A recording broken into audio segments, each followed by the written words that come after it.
Tomás, llamado Dídimo, uno de los 12, no estaba con ellos cuando vino Jesús. Entonces los otros discípulos le decían: hemos visto al Señor. Pero él les dijo: si yo no veo en sus manos la marca de los clavos, y si no meto mi dedo en la marca de los clavos, y si no meto mi mano en su costado, no creeré jamás. 8 días después, sus discípulos estaban adentro otra vez, y Tomás estaba con ellos, y aunque las puertas estaban cerradas, Jesús entró, se puso en medio y dijo: paz a ustedes. Luego dijo a Tomás: pon tu dedo aquí y mira mis manos, pon acá tu mano y métela en mi costado, y no seas incrédulo, sino creyente. Entonces Tomás respondió y le dijo: Señor mío y Dios mío. Jesús le dijo: porque me has visto, ¿has creído? Bienaventurados los que no ven y creen. Vamos a orar.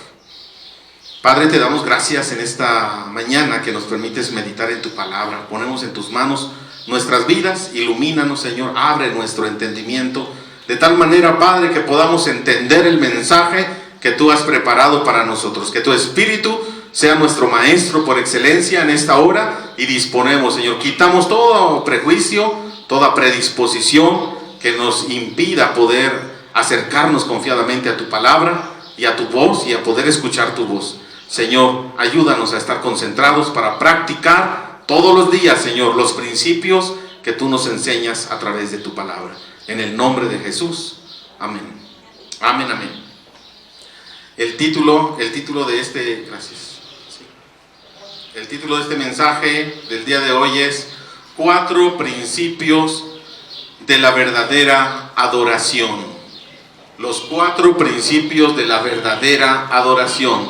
Usted y yo nos convertimos en personas que adoramos a Dios, adoradores de Dios. Dice la palabra de Dios precisamente en este Evangelio, capítulo 4, dice que Dios está buscando adoradores en espíritu y en ¿qué? Y en verdad. Él está buscando adoradores. Nosotros hemos decidido adorar a Dios. Así es de que hoy vamos a entender 4 principios para ver si verdaderamente somos adoradores verdaderos, correctos, sinceros delante de Dios. Así es de que tenemos este contexto donde están los discípulos reunidos.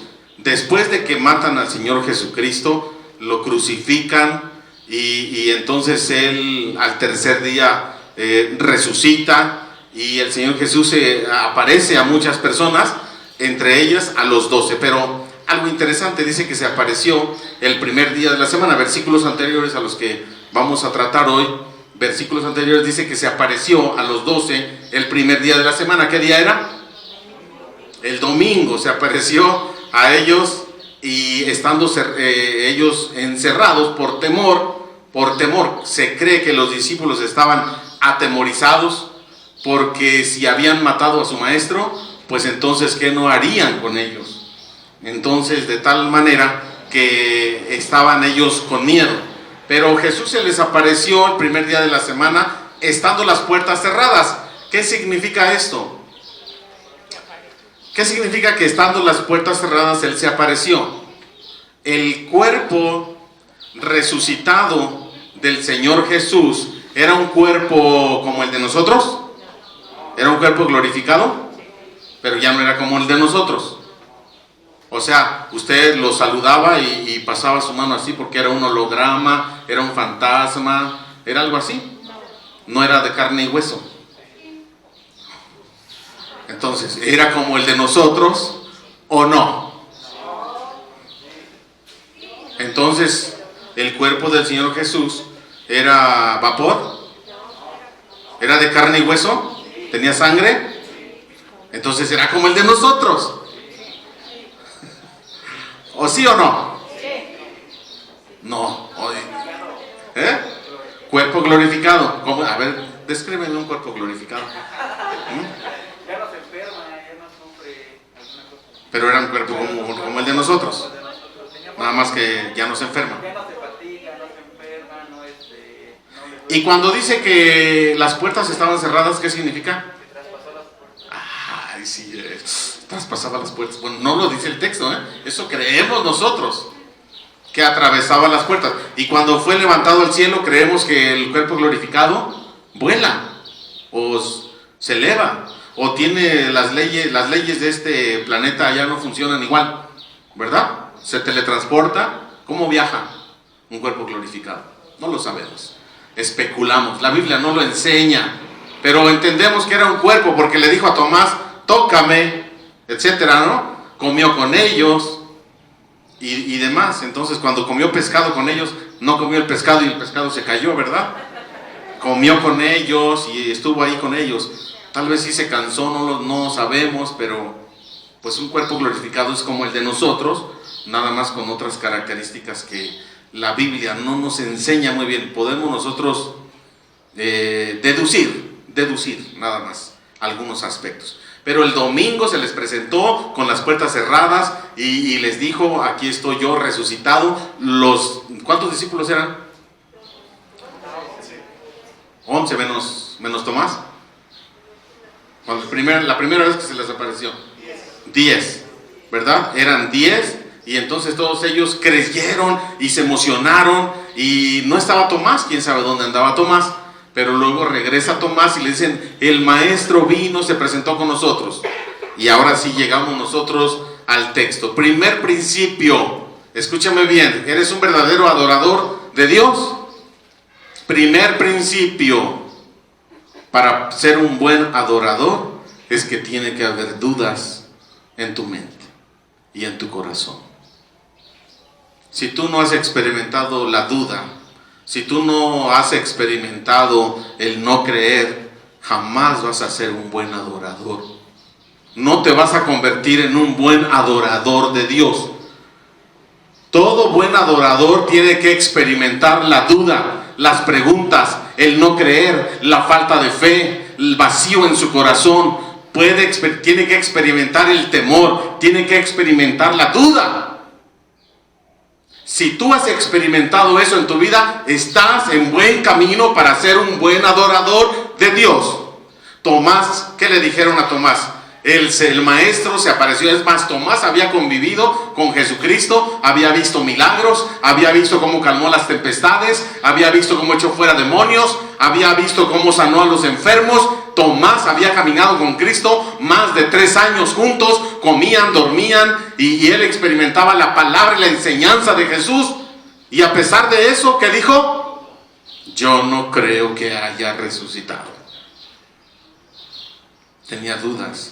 Tal vez tú has experimentado con Dios muchas experiencias y le conoces porque la palabra de Dios dice, y le conoces porque a otro le pasó, y le conoces, etcétera, pero no tienes una experiencia personal de duda, de incredulidad en tu vida delante de tu maestro. Y Tomás entonces le dijeron, vimos a Jesús resucitado, vimos al maestro resucitado. Le dijo Pedro, le dijo Juan, le dijo el otro Judas, le dijo Simón, le dijo, bueno, Simón era Pedro, pero había otro Simón, etcétera. Todos los 10 discípulos le dijeron, vimos, y él no les creyó. Miren, les dijo, si yo no toco sus manos donde traspasaron sus clavos, y yo vi como la lanza le atravesó el costado, y si yo no veo esas cicatrices, si yo no lo veo, no lo palpo, ¿qué dijo Tomás? Nunca, jamás, fíjate la determinación que tenía, jamás voy a creer. Primer principio para ir en camino hacia la adoración verdadera es que tengas dudas. Hermano, amigo, tienes que hacer preguntas. Tienes esas dudas que tienes en tu corazón, tienes que externarlas y tienes que preguntarte con preguntas genuinas, sinceras, en busca de respuestas. ¿Quién es Dios? ¿Quién hizo a Dios? ¿A dónde va mi vida después de esto? ¿Qué dice la palabra? ¿Por qué unos dicen una cosa, otros teólogos dicen otra cosa? Yo no entiendo. ¿La palabra de Dios fue escrita por hombres o no? ¿Tiene errores o no? ¿Jesucristo en realidad es el Espíritu Santo? ¿Jesucristo en realidad es el Padre? ¿Jesús es el Padre o no? Yo no entiendo y por eso dudo, pero esas preguntas tienen que llevarte a respuestas, tienen que llevarte a encontrar respuestas genuinas, sinceras, a esa fe, a esa poca fe, a esa situación de nuestra vida en la cual necesitamos respuestas.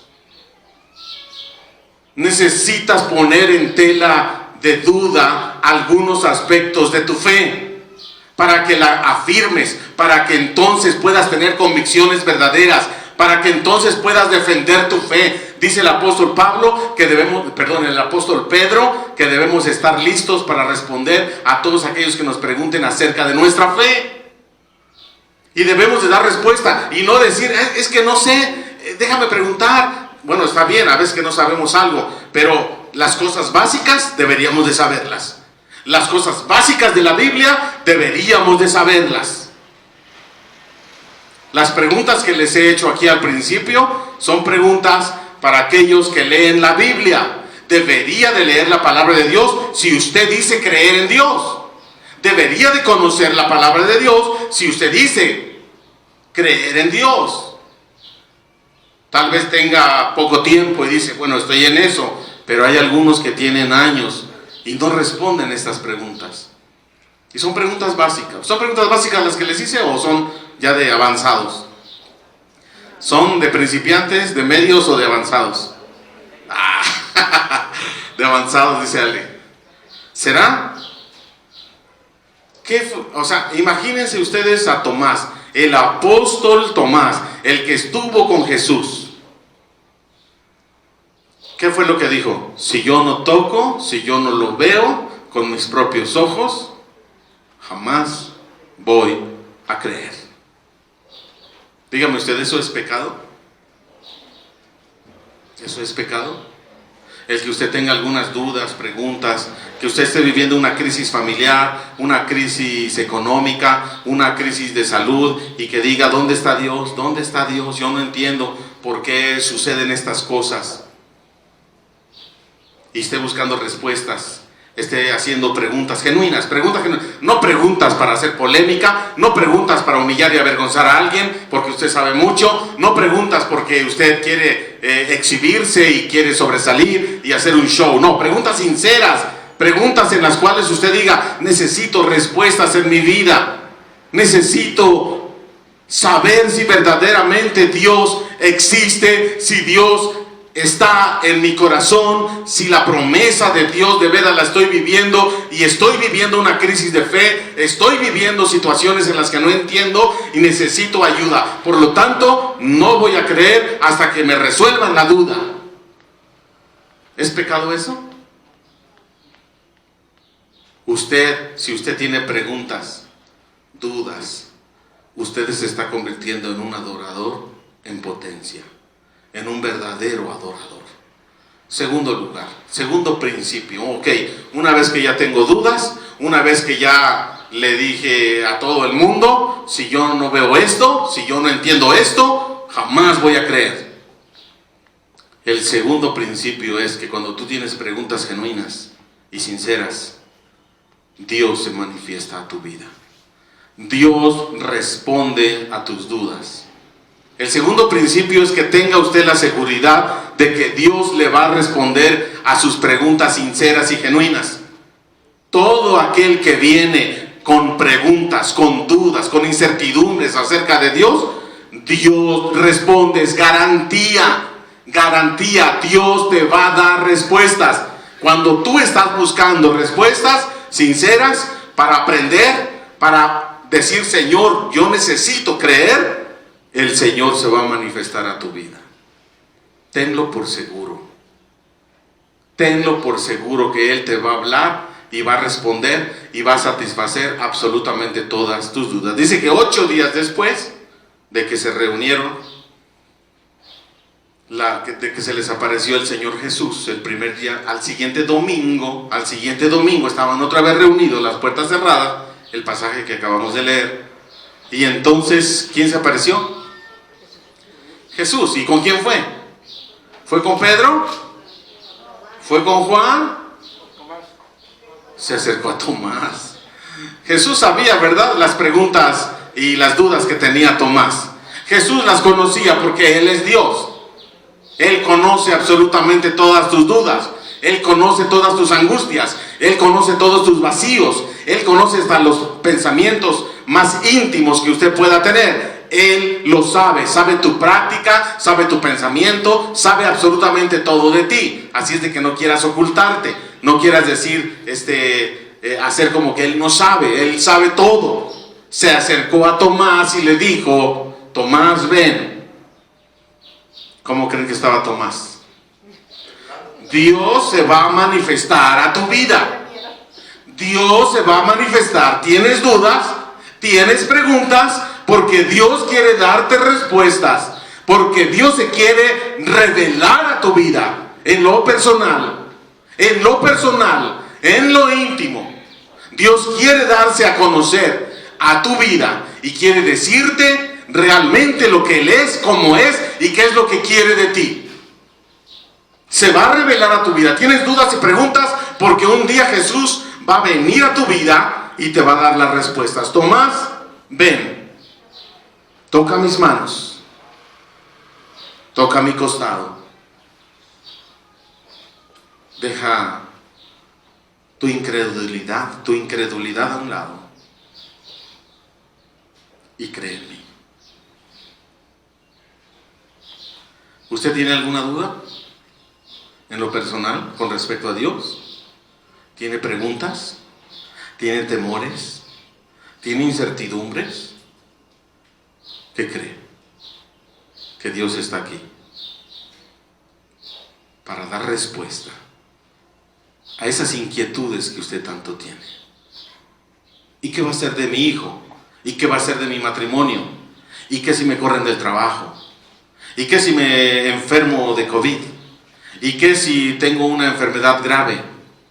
¿Y qué si esto? ¿Y qué si aquello? Dudas. ¿Y si Dios no existe? ¿Y si me muero y no creí? ¿Y si estoy en una situación de práctica de pecado? ¿Y qué va a pasar? Si en realidad el Señor Jesús viene pronto, va a haber la tercera guerra mundial y entonces todo se va a destruir.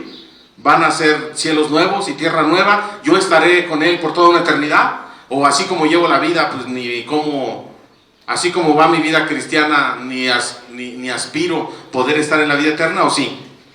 Así como va su vida cristiana hasta ahora, ¿aspira a tener vida eterna? ¿Sí o no? ¿O tiene dudas? Porque el Señor va a decir: no, ni aspires eso.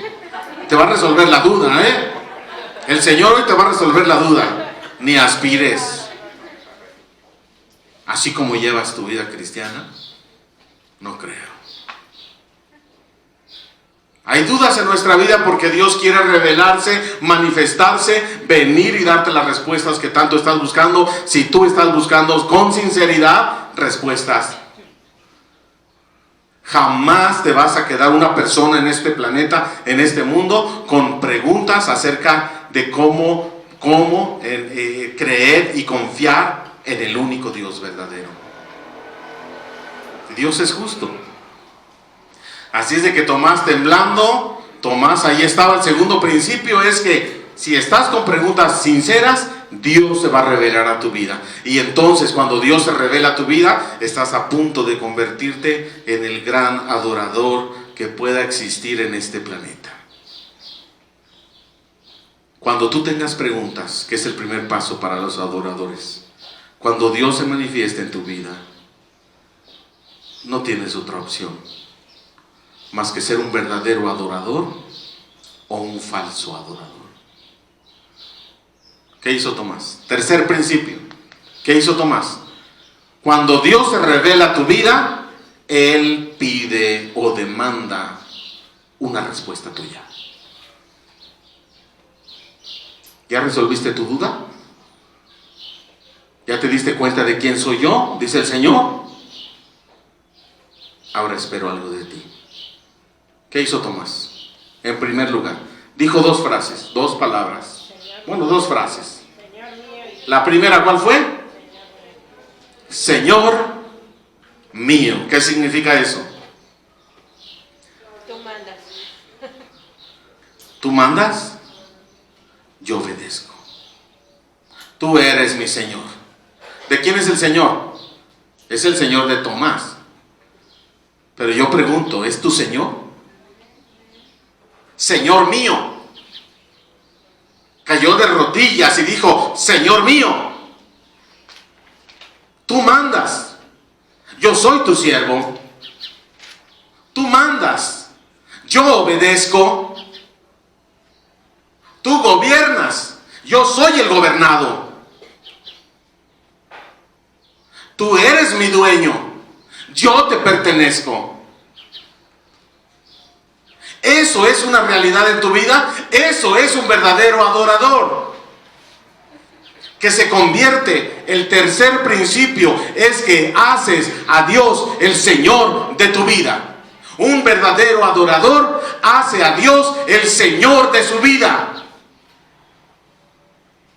Que si la palabra dice que no mientas, que perdones, que dejes todo orgullo, que si la palabra de Dios dice que dejes toda palabra obscena, yo la dejo porque Él manda y yo ¿qué? Obedezco. ¿Por qué? Porque Él es mi Señor. Punto final. No está para discusión. No está para ver si es que me hizo enojar. No, Él es tu Señor. Hagan lo que haga la gente a tu alrededor, sea lo que esté sucediendo a tu alrededor, Él es tu Señor. O solamente en algunas circunstancias, o solamente en algunos momentos, o solamente en algunas situaciones que me favorecen. Él es el Señor de tu vida. Él es el Señor. Si Él dice congrégate, te congregas. ¿Por qué? Porque Él es el Señor. Si Él dice sírveme, involúcrate, aporta para las misiones, ora por la gente no alcanzada, tú lo haces, punto final, porque Él es el Señor. Esta es la adoración que Él está buscando, adoradores en espíritu y en verdad. Adoradores en espíritu porque le han conocido, porque el Espíritu de Dios vive en nosotros, y en verdad porque usted realmente es sincero. Tomás cayó de rodillas y le dijo, Señor mío, Señor mío, usted manda, aquí está su siervo. La pregunta es para nosotros. Tomás entendió, y es un modelo, que Jesús era su Señor. Es más, Tomás, dice la tradición, que se fue a predicar a tierras lejanas, a la India, y allá lo mataron.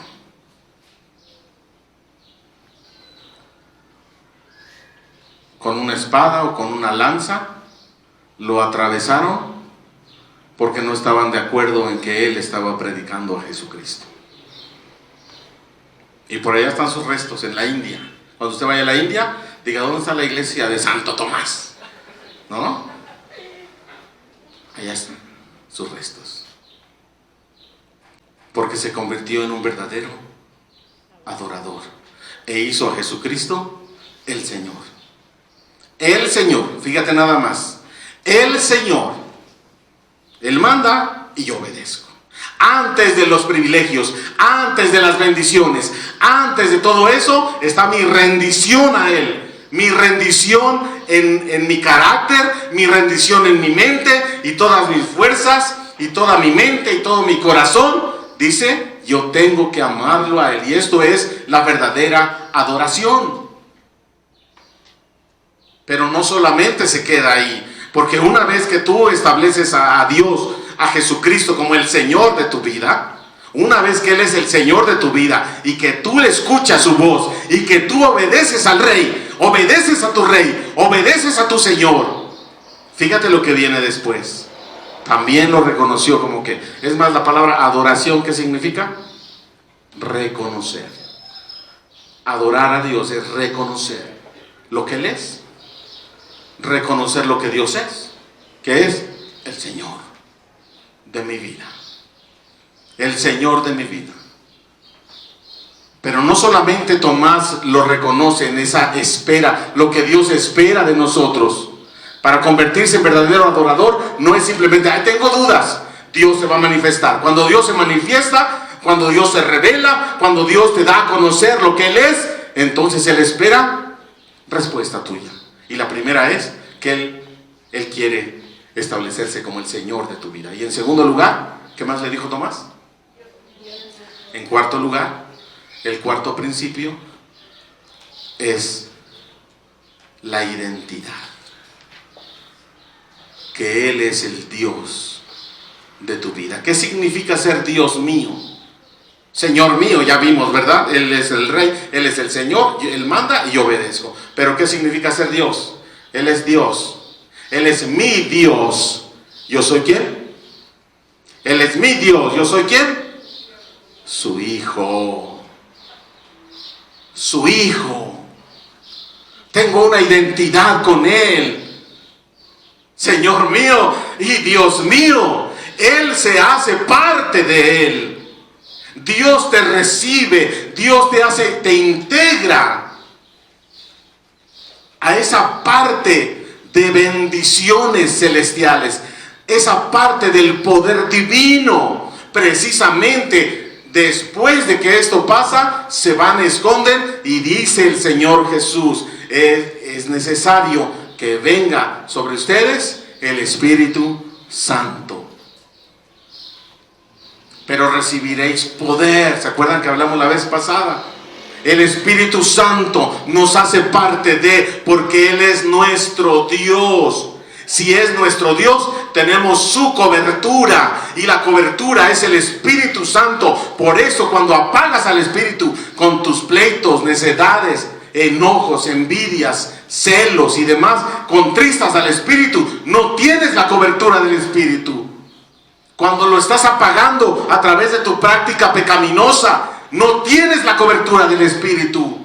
Y te sientes solo, y te sientes mal, y te sientes que no estás en una situación correcta delante de Él, y no le pides perdón, y no te arrepientes, y sigues teniendo tu vida, sigues teniendo tu vida a tu manera.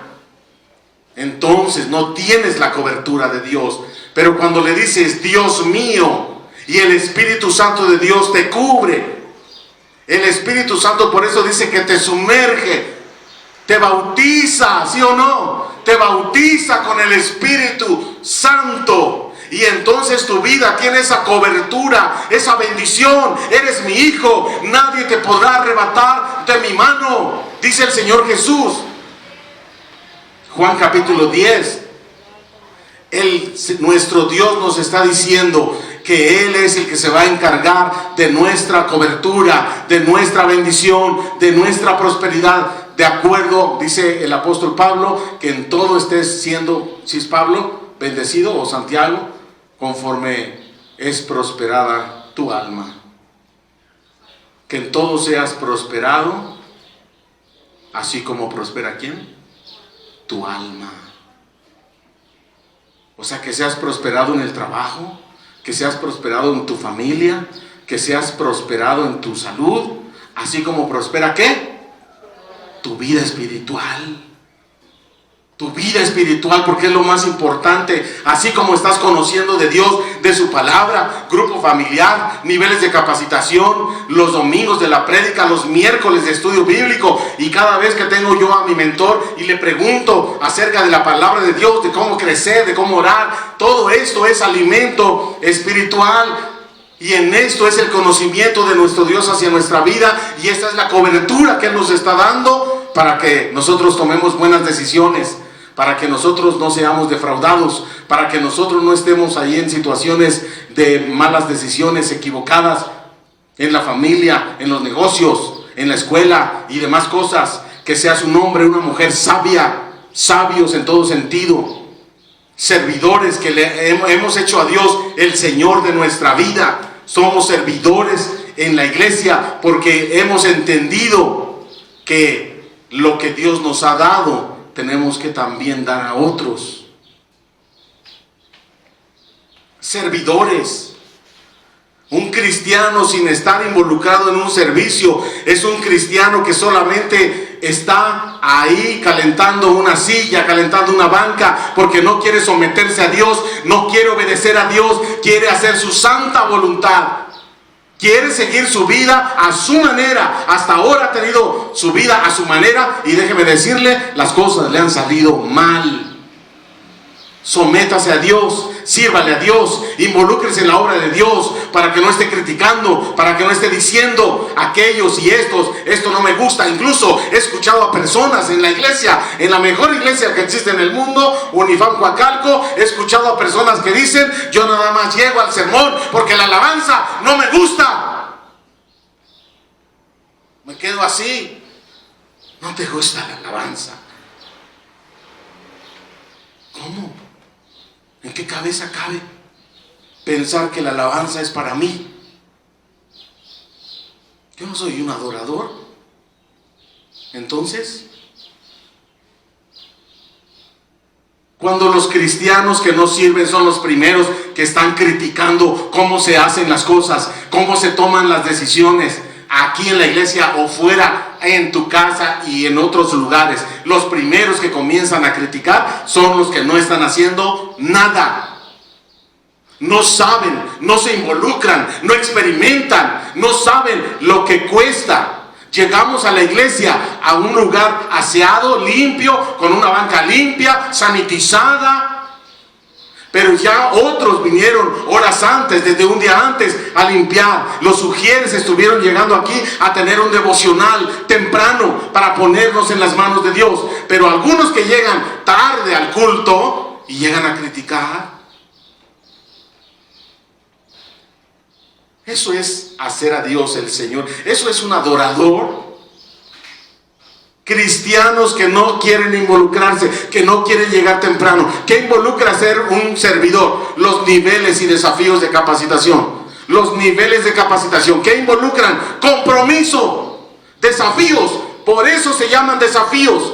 Y en un discipulado tienes que crecer. Entonces, ¿cómo vas a crecer si no eres discipulado, disciplinado? Discípulo viene de disciplina. Y no estamos en un centro militar. Es para todo aquel que quiere, pero si quieres involucrarte en las filas y en el ejército de Dios, pues tienes que ser discipulado. Y cuesta tiempo, cuesta dinero, cuesta el esfuerzo que tú tienes que hacer.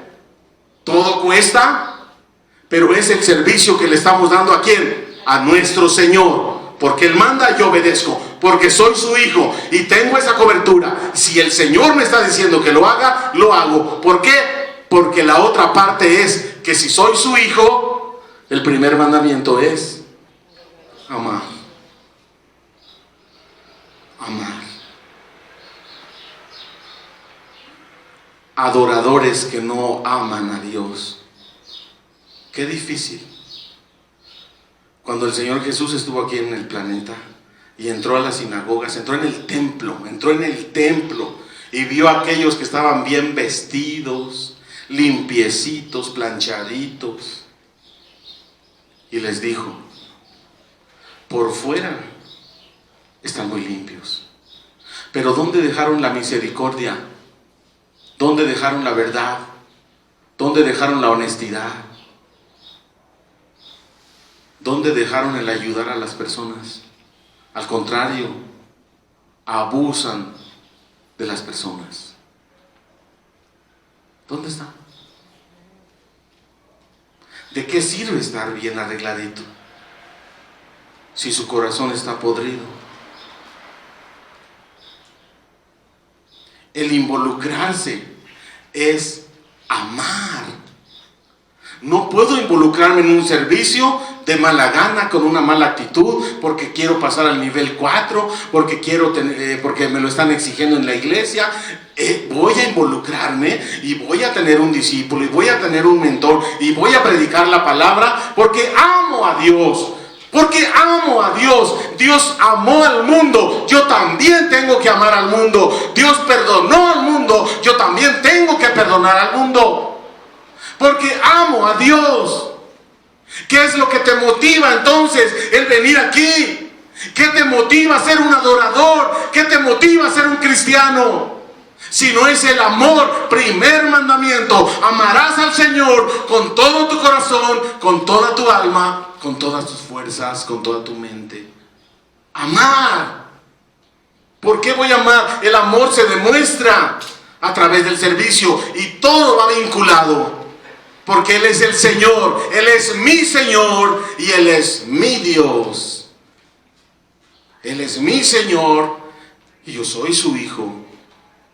He entendido, Él se reveló a mi vida, me resolvió todas mis dudas, me quitó toda inseguridad que yo tenía y entonces ahora Él es mi Dios, mi Padre, al cual amo y al cual dedico mi vida.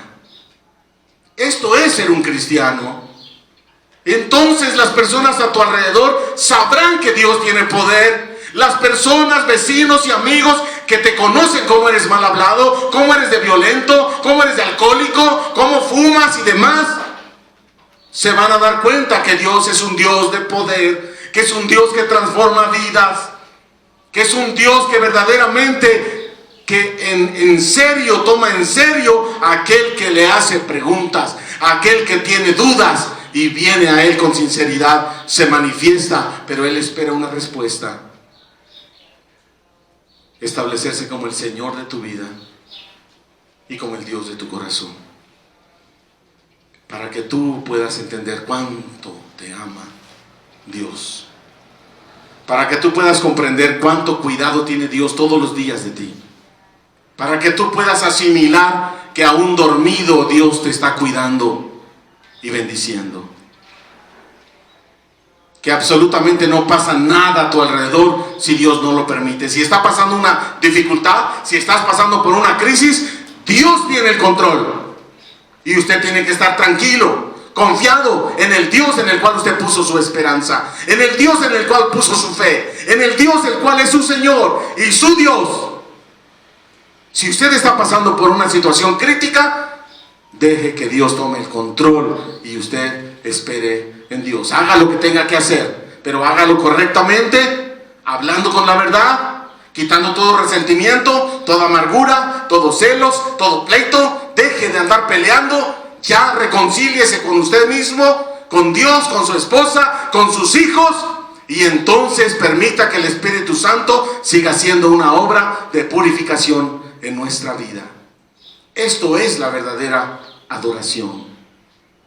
Dios está esperando adoradores totalmente entregados y sinceros. Este pasaje que acabamos de leer termina con esto. Le dice Jesús cuando está Tomás ahí, ¿verdad? Está de rodillas, Señor mío y Dios mío. Y le dice Tomás, ¿porque me viste? ¿Creíste? ¿Qué dice? Bienaventurados, doblemente felices. ¿Qué significa la palabra bienaventurado?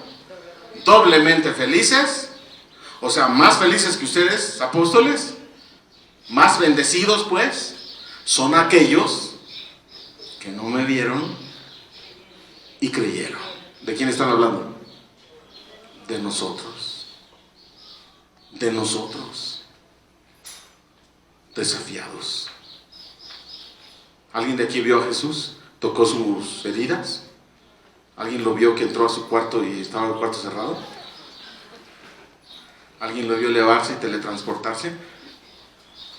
No, ¿verdad? A menos que alguien lo haya visto. Pero si no lo vio y usted cree en Él, más bendecido que Tomás, más bendecido que los apóstoles, que lo vieron, lo escucharon, estuvieron con Él comiendo y durmiendo. Usted y yo somos más bendecidos, más bienaventurados, así lo dice Él. Más bienaventurados son aquellos que no me vieron y creyeron. Quiero terminar con esto. Aprovecha. Hoy es el tiempo. No desperdicies tu tiempo, hermano. Iglesia amada, Unifam Coacalco. No desperdicie su tiempo. Valore lo que tiene. Dios nos está dando una oportunidad hermosa de oro. Aprovechemos. Si usted sigue y quiere seguir teniendo una vida de rebeldía, una vida a su manera, está bien. Pero aquí es donde se dividen los que verdaderamente adoran y los falsos, que un día llegarán al juicio y le dirán: Señor, pero yo iba a la mejor iglesia que existe. Y te van a decir: no te conozco, no sé quién eres. Qué triste. Aprovechemos y valoremos la oportunidad que Dios nos da. Cierre sus ojos, incline su cabeza. Padre, te damos gracias porque en este día tu Espíritu Santo, Señor, está hablando a nuestros corazones. Tú tienes el control absolutamente de todo lo que pasa en este mundo, en nuestras vidas, en nuestra familia, trabajo, casa. Tú sabes perfectamente todo y no podemos pues ocultarte a ti nada, Señor. Aquí está nuestro corazón abierto ante ti para decirte: perdónanos si no hemos hecho lo que a ti te agrada. Perdónanos si hemos sido rebeldes, desobedientes, si no te hemos establecido como el Señor, Padre. Porque si tú no eres el Señor, pues ¿a dónde vamos? ¿A dónde vamos? Perdónanos y te rogamos en esta hora, Padre, que si tenemos dudas, tú, Señor, con tu amor nos resuelvas todas las dudas que sinceramente hay en nuestro corazón acerca de ti. Y también, Padre Celestial, queremos decirte que nuestra respuesta es establecerte como el Señor y el Dios de nuestra vida. Gracias por amarnos, gracias por cuidarnos, gracias, Señor, porque tú eres bueno. Bendice a nuestra familia, bendice nuestro trabajo, bendice nuestra salud, Padre. Nos ponemos en tus manos y rogamos, Señor, que nos enseñes a establecerte como el Dios que gobierna, el Dios que se enseñorea sobre nuestros corazones. Gracias, Padre, porque hoy te damos a ti toda la libertad y abrimos el corazón para decirte: Señor, enséñanos a ser obedientes y enséñanos a servirte, a proclamar tu precioso evangelio a un mundo que está de veras bien complicado, en tinieblas y en violencia, en adicciones, en idolatrías y muchas otras cosas donde nosotros un día estábamos inmersos, pero ahora tú nos has rescatado, nos has dado libertad y nos permites establecerte como el Señor y el Dios de nuestros corazones. En el poderoso nombre de Jesús te lo rogamos. Amén.